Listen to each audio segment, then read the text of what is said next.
वसुदेभ्यः। ओम नमः वसुदेभ्यः। मंगलम भगवान वीरो मंगलम गौतम मुनि मंगलम कुंद कुंदाद्यो जैन धर्मोस्तु मंगलम सर्वमंगल मांगल्यम सर्वकल्याणकारकम दानम सर्वधर्माणां जैनम जयतु शासनम जैनम जयतु शासनम जीवमजीवं तवं जिणवरवसेन जैननीतीर्थं देवेन्द्रविन्दबन्धं वन्दे तं सर्वदा शिरसाम्।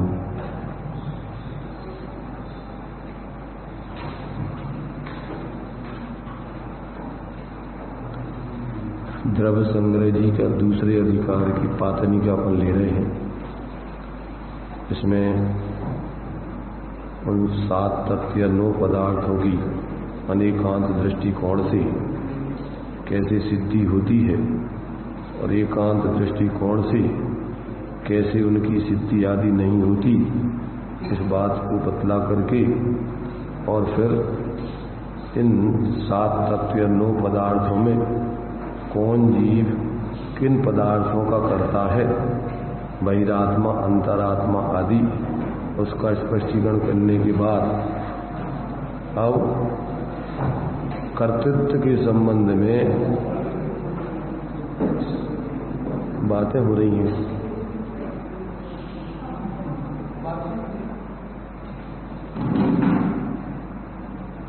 पुस्तकें नहीं है क्या लोगों के पास? पुस्तकें हैं सबके पास।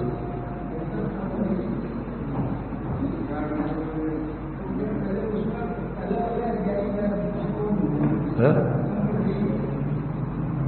तो एक दूसरे में देख लो थोड़ा मिलकर। अब जो जीवों का कर्तृत्व का स्वरूप बदलाया कि कौन जीव किस पदार्थ का करता है, उस कर्तृत्व के विषय में अब नए विभाग का स्पष्टीकरण किया जाता है कि वो कर्तृत्व किस नए से क्या किस नाम से पुकारा जाता है। तो उसमें नयों का दृष्टिकोण स्पष्ट किया जा रहा है। तो ये हमारी पुस्तक में 92 पेज पर दिया हुआ है, 96 पेज पर, 92 नहीं 96 पेज पर दिया है। उसमें प्रारंभ में ही उसको दिया है, उसको देखिए, उसको पढ़ के उसकी चर्चा कर रहे हैं। अब कर्तृत्व के विषय में नए विभाग का कथन करते हैं। मिथ्या दृष्टि जीव को पुद्गल द्रव्य के पर्याय रूप आश्रव, बंध, पुण्य और पाप पदार्थों का कर्तृत्व अनुपचरित असद्भूत व्यवहार नए से जानना चाहिए। किसको? मिथ्या दृष्टि जीव को। मिथ्या दृष्टि जीव किन पदार्थों को करता है, किस नए से करता है, उसको दृष्टिकोण बता रही कि उसके जीवन में आश्रव, बंध और पाप मुख्य रूप से चलता है। क्या चलता है उसके जीवन में? मिथ्या दृष्टि के जीवन में अभी अपन ने यहाँ पढ़ा था कि मिथ्या दृष्टि तो काय का करता है कि वो मिथ्या दृष्टि निज निरंजन शुद्धात्म भावना से उत्पन्न परम आनंद जिसका एक लक्षण है, वैसे सुखामृत के रस स्वाद से परान्मुख जो जीव बहिरात्मा है, जिसको मिथ्या दृष्टि कह रहे हैं, वो मिथ्या दृष्टि कहलाता है। वह बहिरात्मा या मिथ्या दृष्टि आश्रव, बंध और पाप इन 3 पदार्थों का कर्ता होता है। और किसी समय मिथ्यात्व और कसाय का मंदोदय होने पर भोगों की आकांक्षा आदि निदान बंध से भविष्य काल में पापानुबंधी पुण्य पदार्थ का भी कर्ता होता है। तो ये अब 4 का कर्ता होता है, तो वो 4 में द्रव्य, पुण्य, पाप आश्रव बंध। तो द्रव्य माने कर्मों का जो आश्रव बंध पुण्य और पाप रूप होता है, उन चार का, सामान्य से दो का आश्रव बंध, और इसी को विशेष कर दो तो आश्रव बंध पुण्य और पाप। आश्रव बंध पुण्य पाप के भेद है, इसलिए ऐसे चार का भेद करके चार का, और अभेद करके कहो तो दो ही का।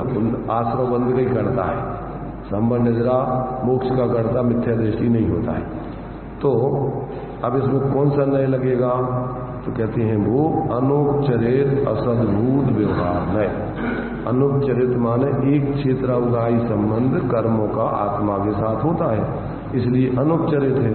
और असद्भूत माने आत्मा से भिन्न होते हैं कर्म, इसलिए आत्मा की सत्ता से असत है, आत्मा की सत्ता रूप नहीं है, इसलिए असद्भूत है।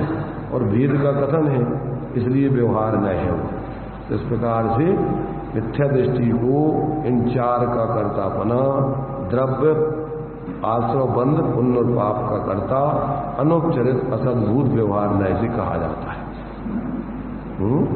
वो माने जो जीव के भाव निमित्त हैं, विकारी परिणाम और कर्मों का आश्रव बंध और पुण्य पाप रूप में होना, वो नैमित्तिक है, इसलिए निमित्त की अपेक्षा जीव को कर्ता कहा है।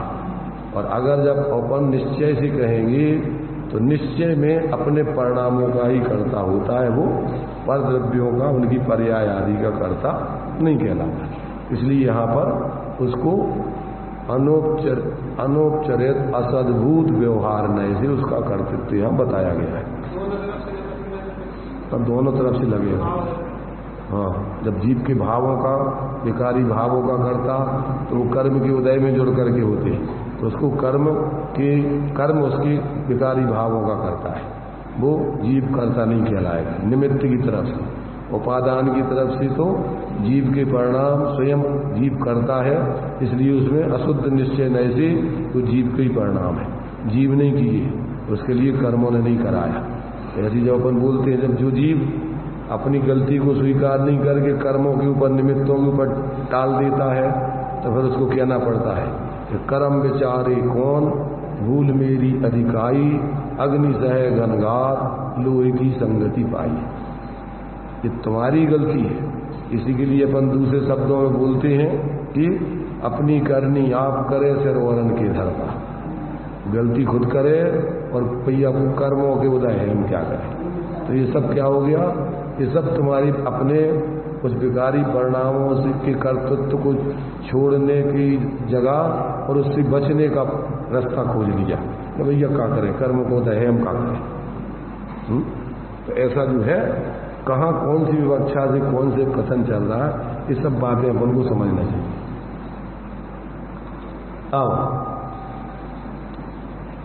जीव भाव पर्याय रूप आश्रव बंध पुण्य पाप पदार्थों का कर्तृत्व अशुद्ध निश्चय नय से जानना चाहिए।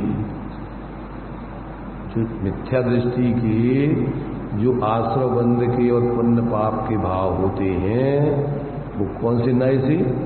अशुद्ध निश्चय नय। आत्मा का ना तो त्रैकालिक स्वभाव है, ना पूर्ण शुद्ध स्वभाव है, ना एक देश शुद्ध स्वभाव है, ये अशुद्ध भाव है जीव का, इसलिए उसको अशुद्ध निश्चय अभेद निश्चय, भेद व्यवहार। तो यहाँ अभेद दृष्टि से एक द्रव्य के परिणाम उसी के हैं, इसलिए अशुद्ध निश्चय नहीं उसमें लगेगा। इसी को अगर सद्भूत व्यवहार की तरफ से कहना है तो इसमें उपचरित सद्भूत व्यवहार नहीं लगेगा। जीव के जो विकारी परिणाम हैं वो कौन सी नय से लगेंगी? अनुपचरित में तो अपन ने कर्मों को बतलाया, अब जीव के परिणामों में लगाना है व्यवहार से, तो उसके लिए उपचरित सद्भूत व्यवहार नय से वो जीव के ही भाव है। क्यों उपचरित? क्योंकि वो जीव के स्वाभाविक परिणाम नहीं है, कर्म सापेक्ष भाव है, इसलिए उपचरित। और है चूंकि जीव की सत्ता में, इसलिए सद्भूत। और जीव और विकारी भाव भेद करके कथन करना वो व्यवहार हो गया, और इसी को अभेद करके कहो तो अशुद्ध निश्चय नहीं बन गया।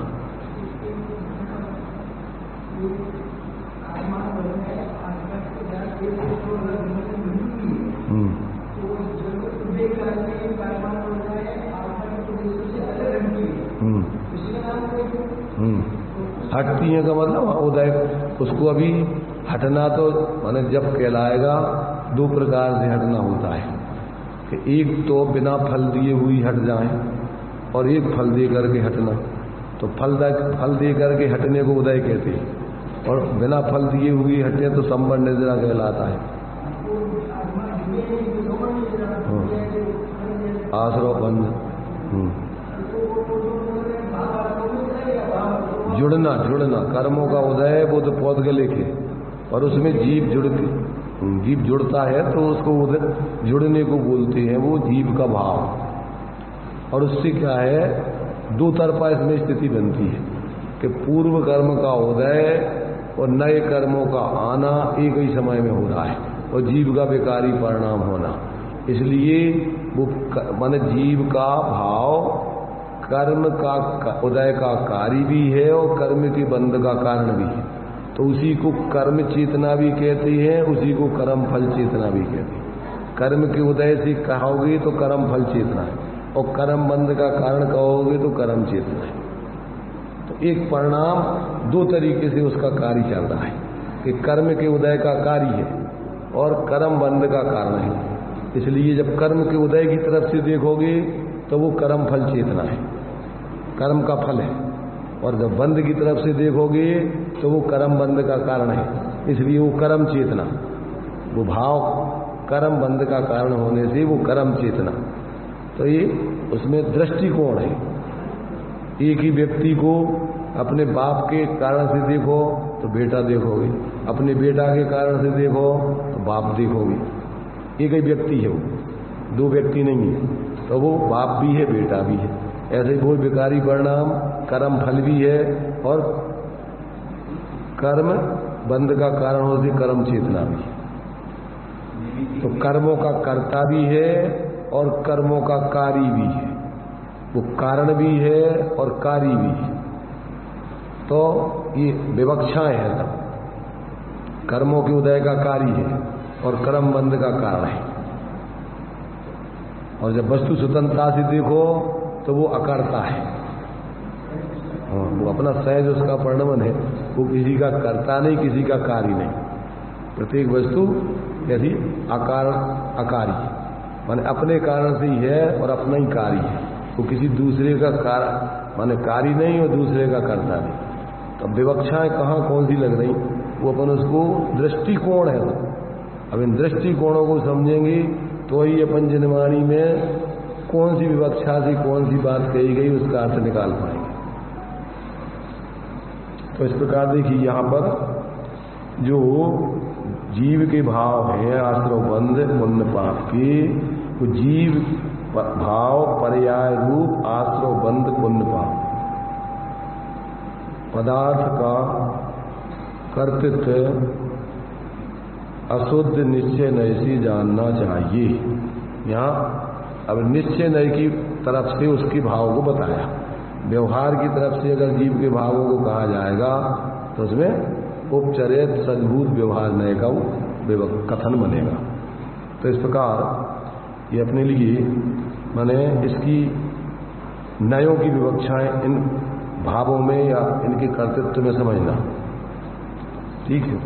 इसमें देखिए सम्यक दृष्टि जीव को जो द्रव्य रूप संवर निर्जरा और मोक्ष पदार्थ का कर्तृत्व है वह भी अनुपचरित असद्भूत व्यवहार नय से जानना चाहिए। क्या करना चाहिए? जो जीव के शुद्ध भावों से कर्मों का संवर होता है, कर्मों की निजरा होती है, कर्मों का अभाव होकर मोक्ष होता है, तो उस कर्मों के जो संवर निजरा मोक्ष हो रहा है तो उसमें सम्यक दृष्टि की कौन सी नय लगेगा?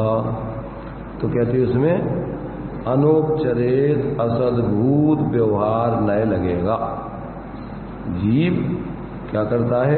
इस प्रकार की पुद्गल रूप माने जो सम्यक दृष्टि को जो द्रव्य रूप माने पुद्गल कर्मों की संवर निर्जरा मोक्ष रूप पदार्थ पर्याय हो रही हैं उसमें क्या लगेगा? उसकी पर्याय का कर्तृत्व अनुपचरित असद्भुत व्यवहार नए से उसका कर्ता कहलाएगा कि जीव की शुद्ध भाव जीव ने कर्मों का संवर किया, निर्जरा की और कर्मों का अभाव किया। ठीक है, मुख्य रूप से वहां पर गौण रूप से लिया था। कहाँ पर? हाँ, तो वो इसे भी लगा लो, उसका भी कर्ता अनुपचरित सद्भुत व्यवहार नहीं से लगा लो, उसमें कोई उसमें क्या है? यदि संवर निर्जरा और मोक्ष कर्मों का है, यदि पुण्य कर्मों का कर्ता भी हो,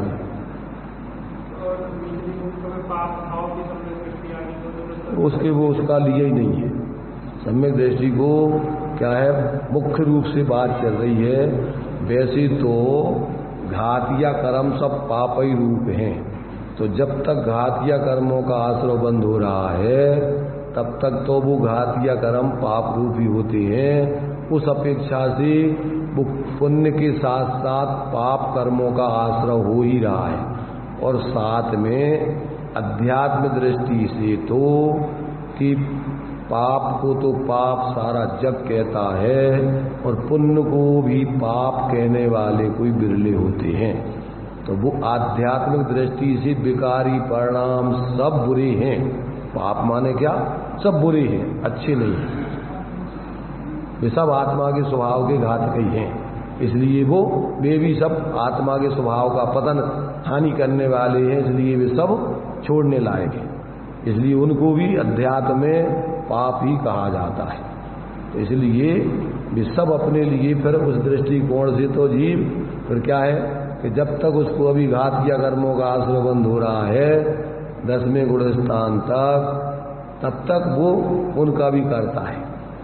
परंतु यहाँ तो मुख्य रूप से अपन को अघात या कर्मों में पुण्य पाप आदि की दृष्टि से सम्यक दृष्टि जीव किन किन चीजों का करता है उस बात को बताया जा रहा है।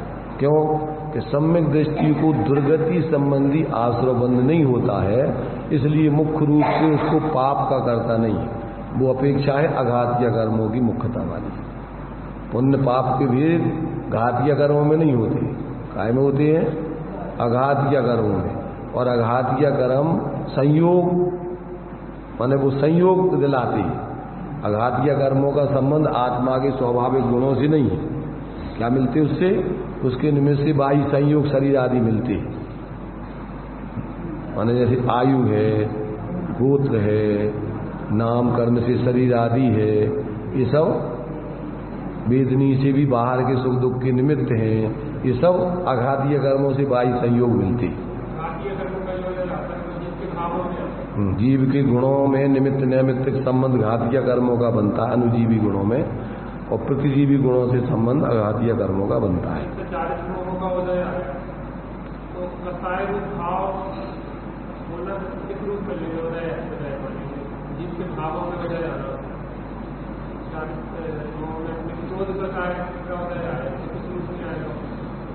चारित्र मूल कर्म के उदय में आएगा, कैसा आएगा? भावों में क्या दशा बनती है कि अपन यहाँ तक करेंगे कि उदय है, यहाँ करेंगे कि जुड़ान हो गया। जुड़ान का मतलब ही उदय है। जुड़ोगे तो ही उदय कहलाएगा, जुड़ोगे नहीं तो उसमें उदय नहीं कहलाएगा। देखना चाहते कि ये उदय है, अब कहाँ आप उसको जुड़ान कहेंगे और कहाँ उदय कहेंगे? हमारे दो चीजें अगर अलग अलग देखना चाहते हैं, उसमें क्या करना है? तुम्हें पुद्गल कर्मों की तरफ से कहोगे तो उदय कहेगा, और भावों की तरफ से कहोगे तो उसमें आश्रय जुड़ान कहा जाएगा। उसी को भाव आश्रय कहोगे, उसी को जुड़ान कहोगे। उसमें क्या है विशेषता? घातीय कर्म ही है सब चीज। चारित्र मोहिनी, दर्शन मोहिनी कौन से कर्म है? भावों में आता मतलब उपचार का कथन है। किस रूप में? वही तो बता रहा है कि जब उदय आएगा, जीव जुड़ेगा तो उसका प्रतिफल भावों में होगा, नहीं जुड़ेगा तो उसके लिए प्रतिफल भावों का। उदय जब हो रहा है तो उसका देखो अपने लिए उदय एक तो बुद्धिपूर्वक अपन को दिख रहा है परमन उसका जीव का। चारित्र मोह कर्म का चारित्र मोह बस, जब जीव चारित्र के उदय की वशीभूत होता है तो उसके क्या होता है? चारित्र मोह बस लेस न संयम, तो जीव असंयमी जीवन को जी रहा है। चारित्र मोहिनी कर्म के उदय में जब जुड़ रहा है पूर्ण रूपेण, तो वो बिल्कुल भी क्या है, बाहर में संयम आदि धारण नहीं कर रहा है। अब बस चारित्र मोह के उदय से नहीं, उसकी वशीभूत होकर के और जब ये जीव अपने स्वरूप की आराधना में लगता है तो चारित्र मोह कर्म का उपशम, क्षय उपशम, ये सब उसकी होती है। मोहिनी कर्म में 4 चीजें बनती हैं, उनका उदय भी बनता है, उपशम भी बनता है, क्षय उपशम भी बनता है, क्षय भी बनता है। उपशम ये दर्शन मोहिनी और चारित्र मोहिनी में बनता है। 3 घातीय कर्मों में उपशम नहीं बनता है, उनमें क्षय उपशम और क्षय बनता है और उदय भी बनता है। तो उसमें उदय, क्षय उपशम और क्षय, ज्ञानावर्णी, दर्शनावर्णी, अंतराय, इन तीनों कर्मों में क्या रहता है? सदा काल क्षय उपशम बना रहता है। तभी उसकी गुण अंश रूप में प्रकट रहती रहती। और जब जीव स्वरूप आराधना करता है तो उनका वो क्षय उपशम विशेष जो है वो बढ़ता जाता है। माने क्षय बाद में होगा तो क्षय के साथ में, माने क्षय उपशम में क्या होता है कि सर्वघाती प्रकृतियों का उदयाभावी क्षय, उदय का अभाव, उसी का नाम है क्षय। और उन्हीं का सद्वस्तारू उपशम और देशघाती प्रकृतियों का उदय। तो उसमें उन देशघाती प्रकृतियों में भी तो जितने जितने शुद्ध भाव रूप परिणमन करती हैं तो उसमें भी स्थिति अनुभाग आदि क्षीण होता जाता है। तो उसमें भी धीरे धीरे धीरे धीरे माने उसकी क्षीणता होती जाती है। तो एक स्थिति जैसे मान लीजिए ज्ञानावरण, दर्शनावरण, अंतराय का क्षीण होते होते 12वें गुणस्थान तक की दशा क्षय उपशम की बनेगी तीनों कर्मों में। इसलिए जब मोह का पूर्ण अभाव हो जाएगा तो वहां पर फिर स्वरूप की विशेष लीनता से ज्ञानावरण, दर्शनावरण, अंतराय क्षयाच्य केवलम, फिर वहां पर इन तीनों कर्मों का क्षय होकर के और फिर पूर्ण ज्ञान, दर्शन, वीर की पर्याय की प्रकटता होकर के अनंत दर्शन, अनंत ज्ञान, अनंत वीर प्रकट हो जाएगा और मोह के अभाव में क्षय से अनंत सुख प्रकट हो जाएगा। उसी के लिए अपन जब 9 लब्धियां कहेंगे तो उसमें अंतराय कर्म के निमित्त से 5 लब्धियां प्रकट कही जाएंगी। और जब यदि अपन उसको 4 गुणों की तरफ से अनंत दर्शन, ज्ञान और सुख की तरफ से कहेंगे तो मोहिनी में दोनों मोहिनी के अभाव में मिला करके अनंत सुख प्रकट कहेंगे। मोह के अभाव में क्या मिलेगा? पूर्ण निराकुलता रूपी सुख। तो उसमें दोनों कर्म, दर्शन मोहिनी और चारित्र मोहिनी, दोनों को मिला के अनंत सुख नाम दिया जाएगा उसको। और जब अपन 9 लब्धि की तरफ से कथन करेंगे तो इन्हीं को अपन 2 में विभक्त कर देंगे। अनंत सुख नहीं कहेंगे, फिर क्या कहेंगे? अनंत दर्शन, अनंत ज्ञान और छायक सम्यक, छायक चारित्र, छायक माने अनंत दान, लाभ, भोग, उपभोग और वीर। तो 5 लब्धियों पर अंतराय के 5 गुण विशेष बता दिए जाएंगे और मोहिनी के फिर सुख नहीं कह करके 2 को अलग अलग कहेंगे, छायक सम्यक और छायक चारित्र। तो सिर्फ विवक्षा भेद है वो, उसमें कोई वस्तु स्वरूप का भेद नहीं समझना कि 9 लब्धियां कोई अलग चीज है और अनंत चतुष्टय कोई अलग चीज है। उस अनंत चतुष्टय को ही भेद करके 9 लब्धि रूप में कहा जाता है। अभेद दृष्टि से वो अनंत चतुष्टय कहा जाता है और भेद करके 9 लब्धियां कही जाती हैं। इसलिए विवक्षाएं अपन को समझना चाहिए। जब अनंत भगवान की, दौलत राम जी की सकल गे की विनती पढ़ते हैं तो नव केवल लब्धि रमाधरन, 9 लब्धियां कही गई हैं। और जब अपन यहाँ पर बोलते हैं अनंत भगवान के 46 मूल गुणों में तो अनंत चतुष्टय के धनी तुम ही हो सरता, मुक्ति बधु के कंत तुम 3 गुण। तो उसी को 9 लब्धियों को फिर अनंत चतुष्टय में माने अनंत दर्शन, अनंत ज्ञान, अनंत सुख, अनंत वीर कह देते हैं। तो ये जो है इन सारी विवक्षाओं को अपन कहाँ कौन सी तरफ से कथन कर रहे हैं वो अपने ज्ञान में आने चाहिए। इसलिए यहाँ पर सम्यक दृष्टि जीव द्रव्य रूप से संवर, निर्जरा और मोक्ष पदार्थ का कर्तृत्व जो है वो अनौपचारिक असद्भूत व्यवहार नहीं से जानना, क्योंकि कर्म आत्मा से भिन्न है इसलिए असद है, असद्भूत है वो। और अनौपचारिक चूंकि आत्मा के साथ एक छिद्रावगाही संबंध था इसलिए उनको अनौपचारिक, और ये भेद रूप है, कर्म अलग है, आत्मा अलग है। तो ये व्यवहार का कथन है, यानी भेद का कथन है। इसलिए वो अनौपचारिक असद्भूत व्यवहार नैतिक जीव के लिए इनका कर्ता कहा जाता है। और जीव पर्याय रूप संबर निद्रा मोक्ष पदार्थों का कर्तृत्व विवक्षित एक देश शुद्ध निश्चय नय से जानना। देखो यहाँ पर इन्होंने निश्चय नय के 4 भेद नहीं किए, नहीं यहाँ पर निश्चय नय के इन्होंने 4 भेद नहीं किए, 3 भेद किए। यानी यहाँ पर इन्होंने शुद्ध निश्चय नय माने जो विवक्षित एक देश शुद्ध निश्चय नय और परम शुद्ध निश्चय नय, ऐसे 4 भेद नहीं किए। यानी एक देश शुद्ध निश्चय नय को और निश्चय नय को, साक्षात निश्चय नय या शुद्ध निश्चय नय को उन्होंने एक देश में ले लिया है। आत्मा की पर्याय का, शुद्ध पर्याय का कर्तृत्व वो आत्मा का एक हिस्सा है और जो द्रव्य स्वभाव है वो एक हिस्सा है।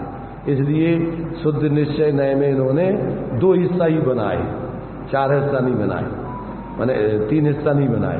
एक देश पूर्ण शुद्ध और फिर परम शुद्ध। उस परम शुद्ध में ही इन्होंने जो है वो शुद्ध उसको अकेला सिर्फ परम शुद्ध का एक कर लिया और एक देश शुद्ध निश्चय नय और निश्चय नय को उसी एक देश में गर्भित कर दिया। इसलिए यहाँ पर शुद्ध, यहाँ पर एक देश शुद्ध निश्चय नय से जीव के जो संबर रूप परिणाम है, निर्जा रूप परिणाम है, मोक्ष रूप परिणाम है, उनका कर्तृत्व एक देश शुद्ध निश्चय नय में लिया है।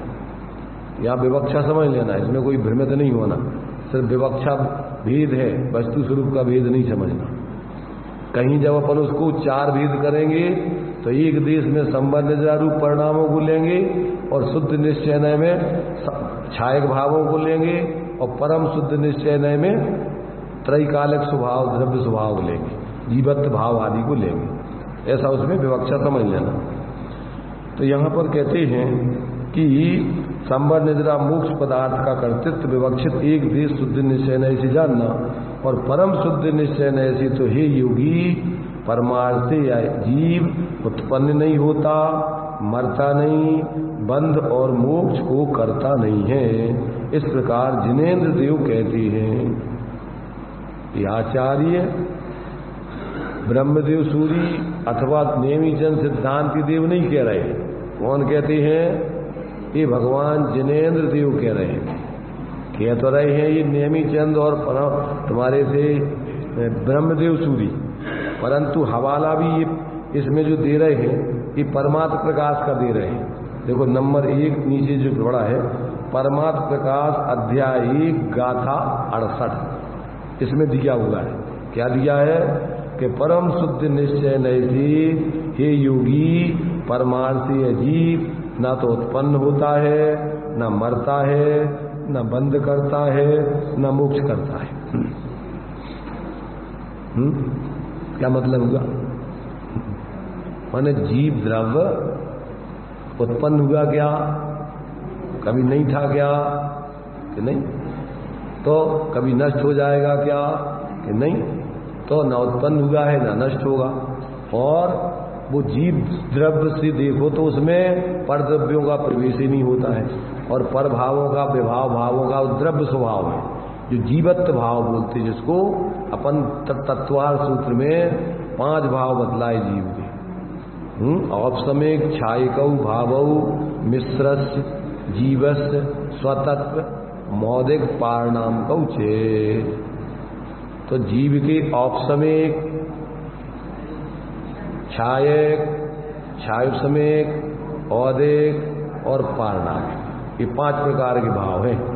तो 4 प्रकार के भाव तो कर्म सापेक्ष पर्याय जनित थे और पारणामिक भाव किसे कहते हैं कि जिसमें कर्मों की उदय, उपशम, क्षय, क्षयोपशम कोई अपेक्षा नहीं होती। उस अपेक्षा से जब अपन जीव को देखें, जीवत्व भाव की अपेक्षा पारणामिक भाव के 3 भेद की, जीव भव्य भव्यत्वानी चे, जीवत्व भव्यत्व अभव्यत्व। तो भव्यत्व और अभव्यत्व भाव पर्यायार्थिक नय से भी, चूंकि पर्याय में जीव संवर निद्रा मोक्ष जो जीव करने की योग्यता रखते हैं वे भव्य कहलाते हैं, और जिनकी पर्याय में संवर निद्रा और मोक्ष रूप परिणमन करने की योग्यता नहीं है वे जीव अभव्य कहलाते हैं। तो ये भी किसी कर्म के कारण से योग्यता नहीं है, वो उनकी पर्यायगत योग्यता है। ऐसी जो जीव करेंगे, करने की योग्यता है, तो वो भी उनका स्वाभाविक क्षमता है, वो किसी कर्म के कारण से नहीं है। पर्यायगत वो जो परिणमन करने की सम्यक दर्शन आदि की मोक्ष रूप, और जिनमें नहीं है तो वो भी उनकी उसकी पर्यायगत ही योग्यता है उस जाति की। जैसे अपन दृष्टांत रूप में देते कि किसी मूंग जो पेड़ होता है मूंग का, तो उसमें कोई दाने टर्रू मूंग के हो जाते हैं। कौन सी गोड़रू मूंग बोलते जिसको, वो पसीजती नहीं है, तो वो कौन ने पैदा करी, कहां से आई? वो भी अपनी योग्यता ही से पैदा हुई है, वो किसी ने नहीं की उसको अलग से, कोई अलग से पेड़ नहीं है उसकी। उन्हीं पेड़ों में से कोई दाना ऐसा होता है कि जो पसीजता नहीं। ऐसे ही जीवों में ही कोई जीव ऐसे हैं कि जो कभी माने उनमें इस प्रकार की पर्यायगत योग्यता माने सम्यक दर्शन ज्ञान चारित्र आदि को धारण करके मोक्ष जाने की नहीं होगी, और जो भव्य जीव है उनमें होगी। तो ये भी पारिणामिक भाव है, वो किसी कर्म आदि के कारण से नहीं है वो योग्यता। सब बन सकता है, मुनि बन सकता है, परंतु सम्यक दर्शन ज्ञान चारित्र माने जो सच्ची निश्चय मोक्ष मार्ग है वो नहीं प्राप्त कर सकता, और मोक्ष नहीं जा सकता। संसार में 9 में गिरे व्यक्ति तक जा सकता है, तो जितनी उसकी दौड़ है वहां से आगे नहीं जा सकता है। न आगे न अनुदेश में जा सकता है, न सर्वार सिद्धि जा सकता है, न इंद्र बन सकता है, न इंद्राणी बन सकता है, न दक्षिण इंद्र बन सकता है, न 63 शलाका की जीव बन सकता है, न 169 महापुरुष बन सकता है, वो कुछ नहीं बन सकता है। तो ये योग्यता उसमें नहीं होती। तो ये इस प्रकार से अपन को माने जीवों के स्वरूप के बारे में समझना चाहिए। तो जब अपन जीव को अपने उस जीवत्व स्वभाव से देखो तो ना तो कभी उत्पन्न हुआ है, ना कभी वो नष्ट हो सकता है, ना कभी उसमें बंद होता है, ना कभी उसमें जब बंद ही नहीं होता है तो मोक्ष होने का सवाल क्या। इसलिए उन सबसे परे वो एक रूप भाव है, ध्रुव स्वभाव बोलते उसको। उत्पाद वे ध्रुवपना, जीव में 3 प्रकार से परिणमन चल रहा है। एक रूप रहते हुए बदलाव, बदलते हुए एक रूप रहते हुए बदलना। तो बदलना होता पर्याय में, और एक रूप होता है गुणपने में अथवा द्रव्यपने में। गुणपने से ज्यों के त्यों रहते, ज्ञान ज्ञान ज्ञान, दर्शन दर्शन, जितने गुण है वो उस गुण रूप गुणपने से ध्रुव, अनादि अनंत में गुण जीव में ज्यों के त्यों रहते। इसी प्रकार वो द्रव्यपना जीव का जीव ही रहेगा, वो अन्य रूप कभी होता नहीं है। ऐसा उस दृष्टिकोण से जीव में न क्या होता है, न जन्म है जीव का, न मरण है। और अपने को ऐसा देखे तो अपन को मरने का डर खत्म है। जब हमारा मरण ही नहीं हुआ, जब जन्म ही नहीं हुआ, तो हमारा मरण भी कहाँ होगा। तो अब अपन को डरने की जरूरत नहीं है। जिसने अपने को जीव अनुभव कर लिया कि मैं तो जीव हूँ, अनादि अनंत चैतन्य स्वरूप रहने वाला हूँ, तो अब मरण तो ये अपन संयोग के कारण से कहते हैं। मरण कैसे कहते हैं? मरण की परिभाषा क्या है? Change of dress and address is death. क्या होता है मरण में? Change of dress and address is death. जैसे मान लीजिए कहते हैं हमारे पिताजी का स्वर्गवास हो गया, तो एड्रेस बदल गया। अब आपके पिताजी यहाँ मध्यलोक में नहीं मिलेंगे, ऊर्ध्वलोक में स्वर्ग लोक में मिलेंगे, तो उनका एड्रेस बदल गया। अभी औदारिक शरीर में थी, अब इस उनकी एड्रेस अब उनकी औदारिक शरीर की नहीं है, बैक्टीरियक शरीर में मिलेंगे। पर है वही जीव जो यहाँ था, जो भी मनुष्य पर्याय में था, वही का वही जीव अब आपको स्वर्ग पर्याय में पहुंच गया है। यदि आपको उनसे मिलना है तो आप स्वर्ग में जाके मिल लीजिए, यहाँ नहीं मिलेंगे अब। जब अपना मकान बदल जाता है, अपना कोई पद बदल जाता है, तो उसमें अपन बदल देते हैं, भैया हमारा एड्रेस हमारा जो है बदल चुका है ठिकाना रहने का, और अब हमारे लिए पहले जिस रूप में थे उस रूप में नहीं मिलेंगे। लड़की है तो लड़की की शादी हो जाने पर ड्रेस और एड्रेस बदल जाता है उसका, गोत्र वगैरह भी बदल जाता है। पर लड़की तो वही है ना जो यहाँ थी, कि और दूसरी है कोई, सिर्फ अकेला उसका ये चेंज हो गया। अब वो जो है यहाँ लड़की के रूप में थी, वहाँ लाड़ी के रूप में पहुंच गई।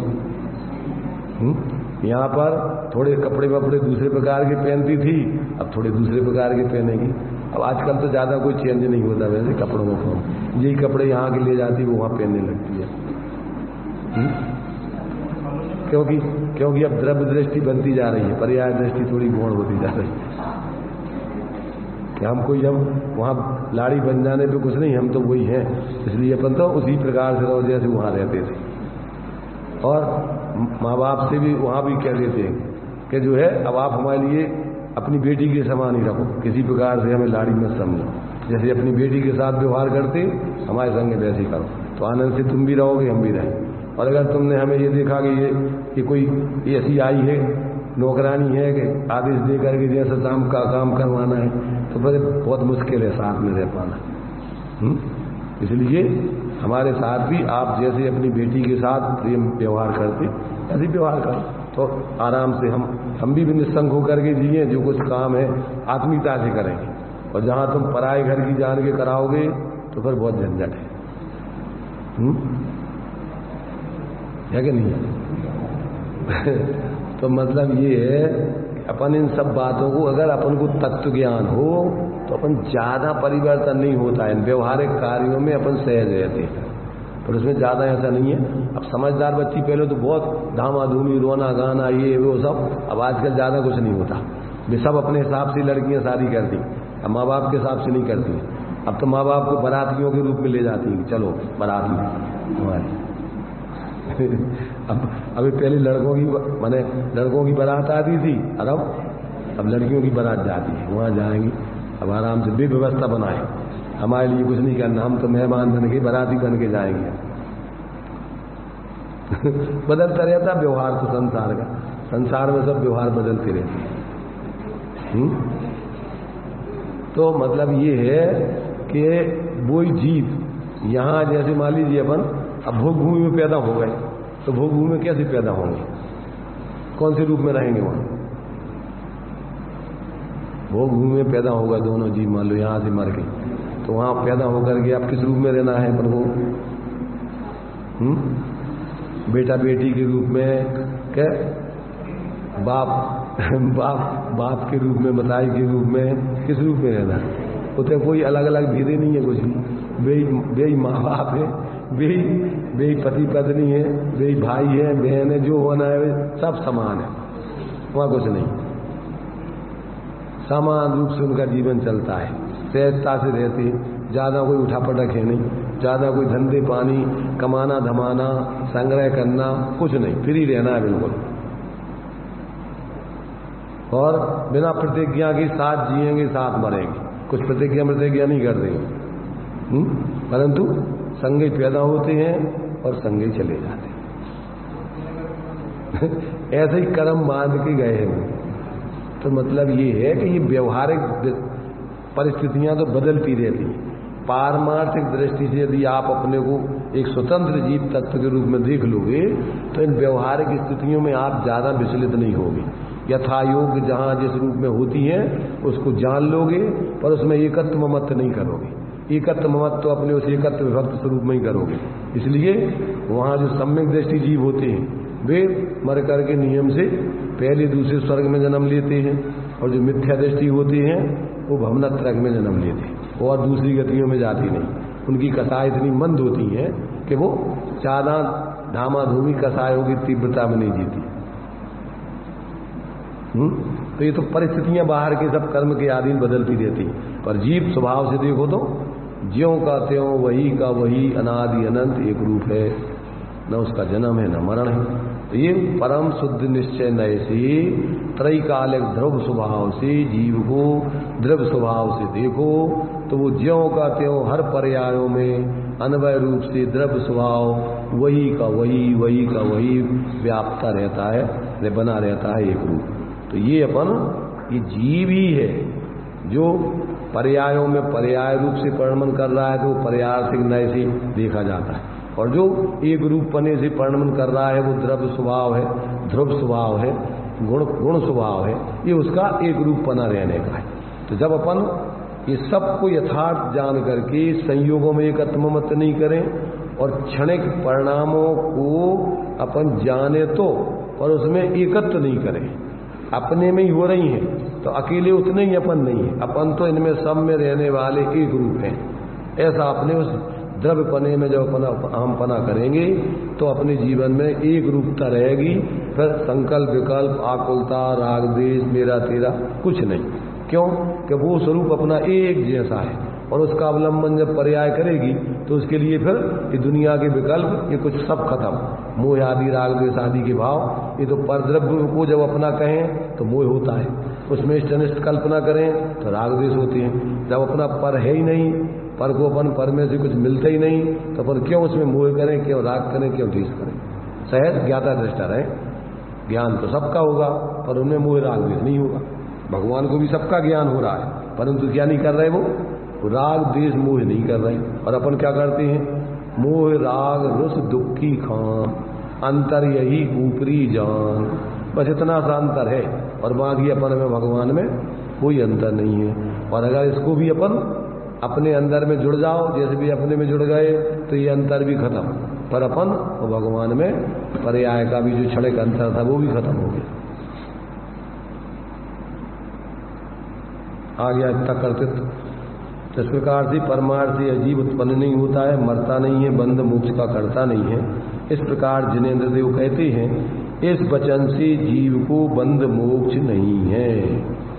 ये परमात्मा प्रकाश की गाथा ऊपर दी है, देखिए ये दिया है, न भी उपजई न भी मरई बंधु न मोक्ष करेई, जीव पर मत्ते जोइया जिण बरु एव भड़ेई। ऊपर दिया है पुस्तक में संस्कृत में। तो ये वेद परमात्मा प्रकाश के कर्ता जोगेंद्र देव भी कह रहे, ये जिनेन्द्र भगवान कह रहे, हम नहीं कह रहे। इसने कहा है कि भगवान जिनेन्द्र ने उपदेश दिया है, इसलिए हे जीव तू अपने को इस रूप में जान, देख, अनुभव कर अपने को, ऐसे जीव रूप अपने को जान, अपने को जन्म मरण वाला और अपने के लिए इस प्रकार से बाहर में राग द्वेष मोह वाला अपने लिए इस रूप मत देख, अपने लिए तू एक रूप ऐसा चैतन्य स्वरूप अनादि अनंत तत्व के रूप में अनुभव कर। तो इतनी बातें समझ में आ गई, इसमें किसी को कोई अब समझने में कोई शंका तो नहीं है। इतने विषय अपन ले रहे हैं, बहुत सरलता में इन्होंने विषय को खोला है, कहीं कोई जीवों को भ्रम ना रहे। अब विवक्षा नहीं समझ के अब क्या करते हैं लोग, कहीं जो अपन को मुख्य प्रयोजन की दृष्टि से बात करना है, अब वो कही जाती है भैया अपन को अगर सुखी होना है तो ये दृष्टि बनाओ, तो फिर अपन उधर पर्याय दृष्टि की मुख्यता करेंगे तो अपन क्या भाई अपन राग द्वेष नहीं कर रहे। अरे भाई भूख हो रहा है सब, पर उससे तुम्हारा क्या प्रयोजन सदेगा। तुम्हें सुखी होना है तो इसको मुख्य करके उनको गौण करो, उधर से हटो। अब भी कर रहे हो रहे से तो वही में लगे रहो। अभी तो हम ये तो कर ही नहीं सकते, नहीं कर सकते तो फिर हमारा कल्याण ही कभी नहीं होगा। क्या है कि लोग बाग नेतृत्व करना बहुत खतरनाक है, क्योंकि अगर तुम्हारे लिए नेतृत्व करने की कला नहीं आई तो खुद मरोगे और दूसरों को मारोगे। इसलिए बहुत जिम्मेदारी होती है इसमें। आचार्यों ने मैंने जिनवाणी के कथन को आपको करने के लिए उस पद पे मूल तो एक ग्रंथ तीर्थंकरों की गद्दी है, मूल ग्रंथ करतारा सर्वज्ञ देव है, फिर गणधर देव है और उसके बाद में आचार्य आदि है। और बिना आत्मबोध वालों को तो अधिकार आचार्यों ने दिए ही नहीं कि जिसको स्वयं आत्मबोध नहीं है अब वो दूसरों को कैसे आत्मबोध कराएगा। वो तो मूर्खता की बातें सिखाएगा, फालतू की जो उसके दिमाग में भरा हुआ है कचरा वो ही दूसरों को देगा, इधर उधर के कामों में संसार के कामों में लगा देगा धर्म के नाम में। जैसे तैसे तो व्यक्ति समय निकाल के आते हैं समझने, और तुम भाई संसार के कामों का उपदेश दे के उसी में लगा दो तो उससे क्या मिलेगा। ये तो अनाधिकार वो सब कर ही रहा है। इसलिए भैया बहुत बड़ी जिम्मेदारी है कि यहाँ जीव को जैसे बने तैसे इन सब मोह के भावों से हटा के अपने स्वरूप की आराधना में लगावे। कि बाकी के और कार्य तो सब होते रहते, इसमें क्या दम है, और सब उदय प्रमाण होते ही रहेंगे, उससे कोई जीव का कोई सुखी होना ही नहीं है। जीव के सुख का मार्ग तो एक सच्चा स्वरूप आश्रित मोक्ष मार्ग है, इसके अलावा और कोई शांति का मार्ग नहीं है। और अगर इसका कोई उपदेश नहीं देता है मुख्य रूप से गद्दी पे बैठ के, तो वास्तव में वो जीवों के साथ अन्याय करता है, क्योंकि वो तो आया है सुखी होने की कला सीखने। वो कोई तुम्हारे संसार के प्रपंचों को वो तो वही कर रहे हैं, उसमें क्या दम है। तो ये हो गया तुम्हारा कर्तृत्व के विषय में मिथ्या दृष्टि, सम्यक दृष्टि आदियों के नए विभाग से क्या क्या कहा जाता है, उस बात को बता दिया। अब आगे देखिए, आगे को बताते समय थोड़ा घड़ी पर ध्यान चला जाता है, हमारा घड़ी का कांटा जल्दी पहुंच जाता है 4 में, इसलिए लोगों को आकुलता नहीं हो, इसलिए इसको अपन यहीं पर विराम देते हैं, फिर देखेंगे अपन। चलिए,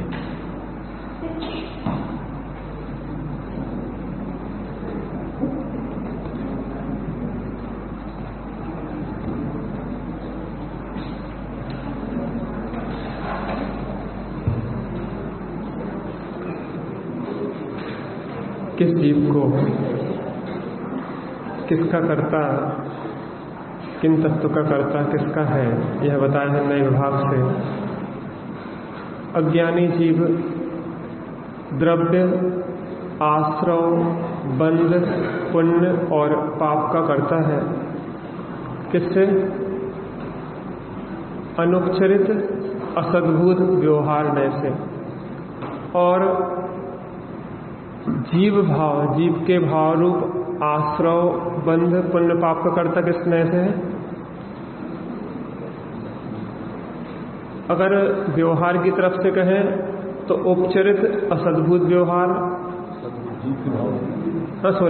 सद्भुत व्यवहार, उपचरित सद्भुत व्यवहार, और अगर निश्चय नय मिले तो अशुद्ध निश्चय नय से। जीव ज्ञानी जीव के सम्यक दृष्टि के कर्तृत्व की भी देखें तो सम्यक दृष्टि जीव किसका करता है? संवर, निर्जरा और मोक्ष का करता है। कैसे? द्रव्य रूप अगर ले तो अनुपचरित असद्भुत व्यवहार नय से, और अगर भाव रूप से ले तो एक देश निश्चय नय मिले तो एक देश शुद्ध निश्चय नय से, और अगर व्यवहार में ले तो उपचरित सद्भुत व्यवहार नय से। इस प्रकार से कौन जीव किन पदार्थों का करता है? उसमें भी उपचरित में क्या है? छावस्विक भाव को डालेंगे, औपचारिक भाव को डालेंगे, छायक भावों को अपन अनुपचरित में डालेंगे। हाँ, मोक्ष तत्व का अगर कर्ता कहेंगे तो वो वहाँ पे अनुपचरित सद्भुत में आ जाएगा। ठीक है, इस तरीके से नए विभाग से चर्चा।